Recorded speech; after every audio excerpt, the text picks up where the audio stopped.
What's up guys, it's Tommy here and welcome to a very exciting Liverpool transfer news video because it looks like Liverpool will try to sign Martin Zubimendi in the January transfer window, who Zubimendi was called the second best defensive midfielder in the world by the Spain coach after Spain beat Serbia 3-0, and Zubimendi I think will think twice about staying with Real Sociedad because they broke his promise, they broke the promises that they made, because the Zubimendi was promised a new contract if he stays at Real Sociedad, and that has not been the case. They categorically ruled out giving him a new contract, and they emotionally blackmailed Zubimendi into staying at Real Sociedad. And Real Sociedad has just won 2 games all season. They are in 15th place in the La Liga. Instead of fighting for Europe, they are fighting against relegation, and they also lost both of their games in the Europa League. And the Zubimendi saga is far from over, because a Liverpool-based journalist, David Lynch, has said that Liverpool sources, the club sources, told him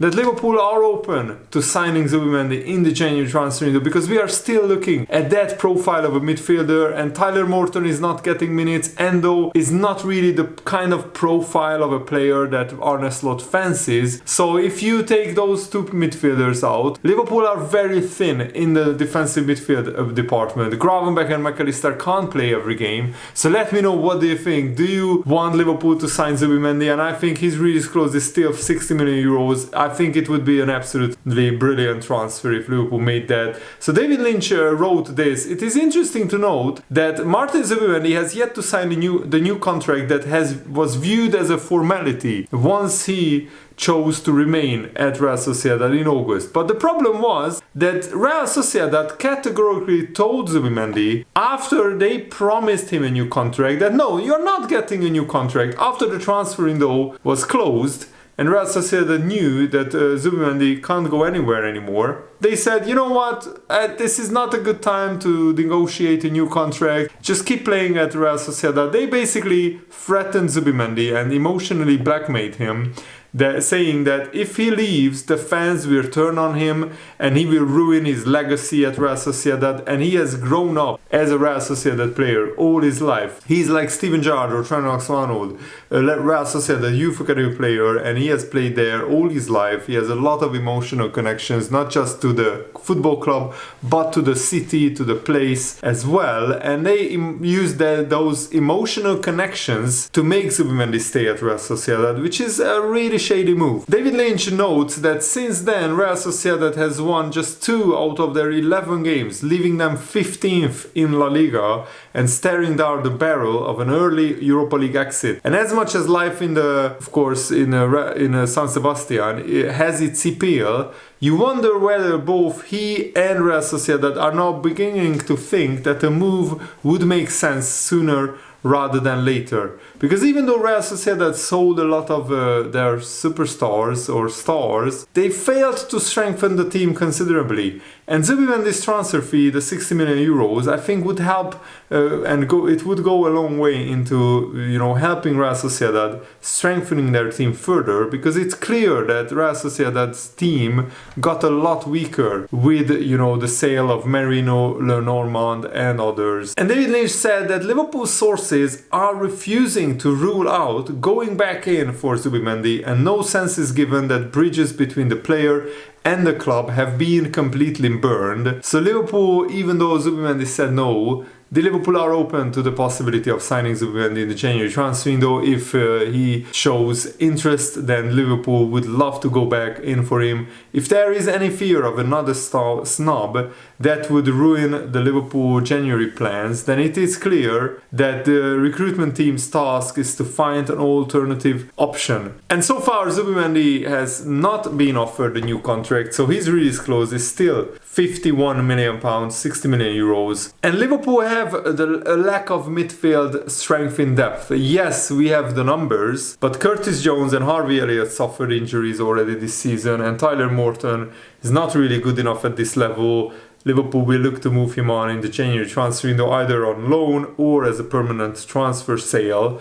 and Endo is not really fancied by Arne Slot, and Gravenberch and McAllister can't really play every game, and now the schedule will ramp up so much that it will be interesting how Liverpool rotate their midfield, because we play every 3 days and we play very big teams, very tough teams, very strong teams every 3 days. So if any of Szoboszlai, McAllister or Gravenberch gets injured, then Liverpool will look to rely on players that Arne Slot doesn't really fancy, apart from Curtis Jones, because Tyler Morton and Wataruendo are not players that Arne Slot really likes. At the moment, Zubimendi's contract runs until 2027, and yes, he loves Real Sociedad, that's admirable. Surely a player of Zubimendi's caliber, who is world class, he wouldn't be wanting to fight against relegation with Real Sociedad, and he wouldn't want to play for a team struggling even in the Europa League. Europa League is not as strong as the Champions League, and Zubimendi's Real Sociedad has lost both of their games. Sociedad's poor form combined with Liverpool's incredibly good start under Arne Slot could yet prompt Zubimendi to say yes to the Liverpool transfer in 2025. And David Lynch indicated there is no bad blood, no real problems between Real Sociedad and Liverpool, and also between Zubimendi and Liverpool. And yes, Gravenberch has played at a world-class level at Liverpool. I fear for a Gravenberch or McAllister injury. McAllister already suffered some injuries this season, and even though Wataruendo was for sale, Endo decided to stay at Liverpool and fight for his place, and I admire that, and I think Wataruendo knows that the only way after Liverpool is downhill, because he's not going to get another club like Liverpool in his future, and I admire him that he wants to stay. So Liverpool probably won't sell Endo and any of our midfielders. Zubimendi will be on top of all of our midfield options, and maybe at the end of the season Endo will be sold. We will see. And Bajcetic is on loan at Salzburg, so that leaves two of our midfield options pretty much discarded by Arne Slot. Wataruendo only played 3 minutes in the Premier League and the Champions League combined. He only played a lot of minutes in the League Cup. And also one injury to Harvey Elliott, and already it was seen that Arne Slot had to name 4 attackers in his starting lineup because Elliott was injured and Jota had to play in that attacking midfield spot. If there are any more fitness issues and if there are any more injuries, then Arne Slot would very quickly end up relying on players he has made clear do not fit his vision. That's what David Lynch says, and I agree with him. And Liverpool insiders also point out all the work done on identifying elite holding midfielders in recent years had been rendered unusable by a shift in the desired profile resulting from, of course, the managerial change. Arne Slot wants a different profile of a midfielder to Jurgen Klopp. As the move for Zubimendi showed, Liverpool are now keen to add a tempo setter who might well have looked out of place in a Klopp team rather than a destroyer like past targets Romelu Lavia, Moises Caicedo. Zubimendi is a different profile of a player, but while reacting speedily enough to that switch in focus proved tricky in the summer, recruitment staff have since had plenty of time to identify others capable of playing the role. For that reason, a January transfer for Zubimendi is entirely possible, or an alternative target. Alan Varela is another player that Liverpool really like at FC Porto. Fortunately, the emergence of Ryan Gravenberch has meant Liverpool's need is far less desperate than it might have seemed following the closure of the last transfer window. But if they wish to build on Arne Slot's very strong start at Liverpool, then bolstering an area he quickly identified is in need of improvement would surely go a long way in resulting in Liverpool having a great season. Because signing Zubimendi in January could be the difference between Liverpool winning 1 or 2 trophies or Liverpool falling just short. Because if Gravenberch or McAllister suffers an injury, then straight away Liverpool's midfield is screwed because Curtis Jones is not on the level of any of these players, and also maybe Dominic Szoboszlai has to play further back, and that's not ideal because then who will play attacking midfield? Yes, maybe Jota could play behind Darwin Núñez, but that's also not ideal.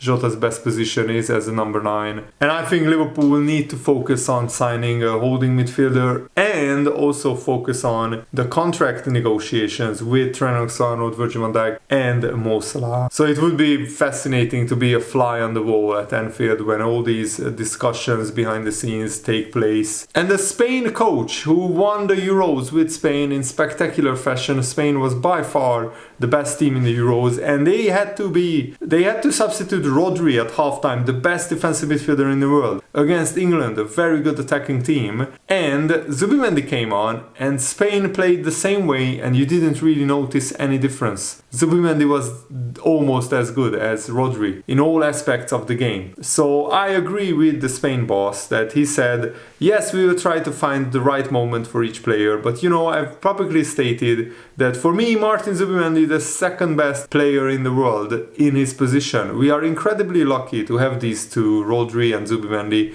who I consider the best players in the world. But we also have other fantastic players who have been here and who are with us now. Another fantastic player. Pepelu hasn't come yet, but he has been called up with us. I've mentioned others as well, though I might miss naming someone, and then they will say I didn't mention them. But we will continue with the team because it needs stability, continuity, and strength, and we feel strong in every way. And even though Morata missed a penalty dreadfully blazing over the bar, Spain still beat Serbia 3-0, and it could have been 5 or 6. And it looks like Tyler Morton's minutes are so limited that he is looking to leave in the January transfer window, because he wanted to stay at Liverpool just to see whether he would get minutes during the first half of the season, but it looks like Arne Slot doesn't really fancy him. He's probably not a Liverpool level player, maybe lower end of the Premier League or top half of the Championship. That's where his level is. And David Lynch said there has been a lot of interest in Tyler Morton,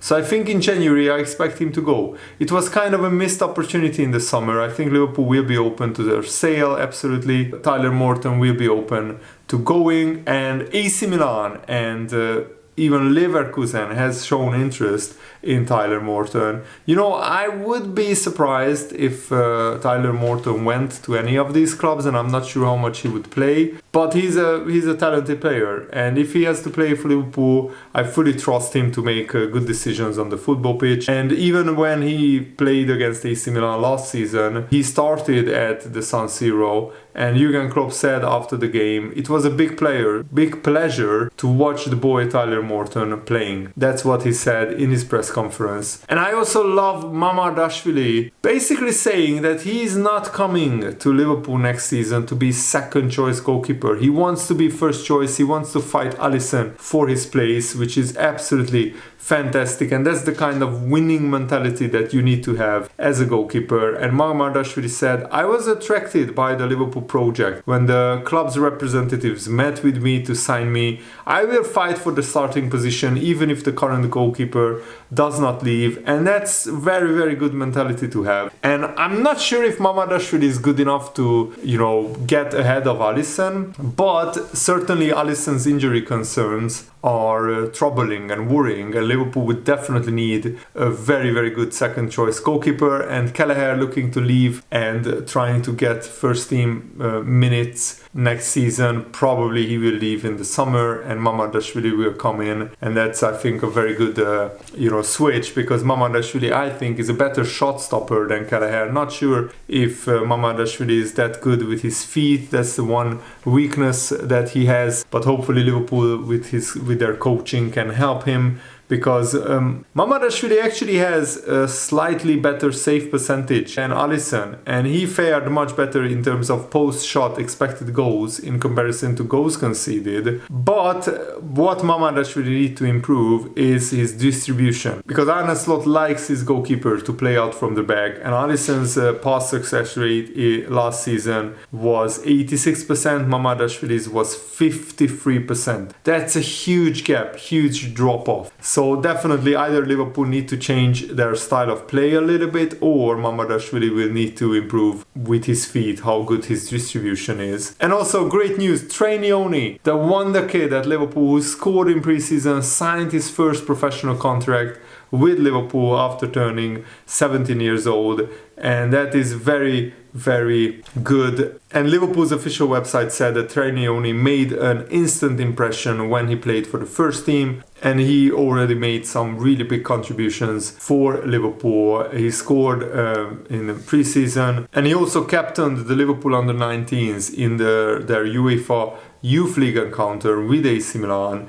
Nyoni's involvement has been expanding under Arne Slot, and of course he was substitute, I think, in the League Cup, and he was on the bench against Bologna in the Champions League. But signing his first professional contract, Trey Nyoni, is a great news. It's a clear indicator of his promising future and testament to Liverpool nurturing young talent and developing these players. Nyoni's rapid rise through the ranks from Leicester's recruit to a potential mainstay in the senior team is absolutely thrilling. He scored against Sevilla, and captaining the under-19s is a great feature already for a player who just turned 17 years old. He's so young, so we of course need to be patient with him. The future is bright though, because Liverpool have some very, very talented young players. And Trey Nyoni, I think, is the best teenager at the club right now. So I'm really excited about him. And also Ben Doak started for Scotland, and Robertson and Jota played in that game, the Scotland-Portugal game, which ended in 0-0, but they all played pretty well. And Jota had some good chances, which the Scotland goalkeeper saved. Thanks for watching, guys. Hope you enjoyed this video. Have a nice day. See you later. Goodbye.